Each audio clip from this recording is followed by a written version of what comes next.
बिस्मिल्लाहिर्रहमानिर्रहीम अस्सलाम वालेकुम नाज़रीन, मैं हकीम मोहम्मद शहबाज हूँ। आप यूट्यूब चैनल देख रहे हैं। तो इस वीडियो में हम बयान करेंगे मैदे के हवाले से।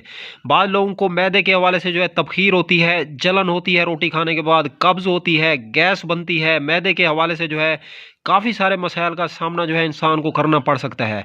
तो नाज़रीन, ये आज का जो नुस्खा है ये दो अज्जा पे मुश्तमिल है। आधा किलो चीनी, एक पाव लेमन का रस।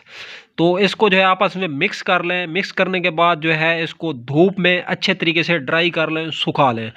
सुखाने के बाद जो है इसको फिर चीनी को जो है पाउडर कर लें, ग्राइंड कर लें। इसमें अगर पुदीना या सौंफ वगैरह का इस्तेमाल अगर आप लोग करना चाहते हैं तो 50 ग्राम में दो अशिया में से एक चीज़ डाल दें या दोनों ही डाल दें, तो नुस्खा जो है ये इंशाल्लाह बेहतरीन और भी ज़्यादा काम करेगा। तो इसको फिर पाउडर कर लें। पाउडर इसका आधा चम्मच सुबह दोपहर शाम सादे पानी के अंदर घोल के अगर आप लोग पी लेते हैं तो मैदे की एक बहुत बड़ी दवा बनती है नाज़रीन ये।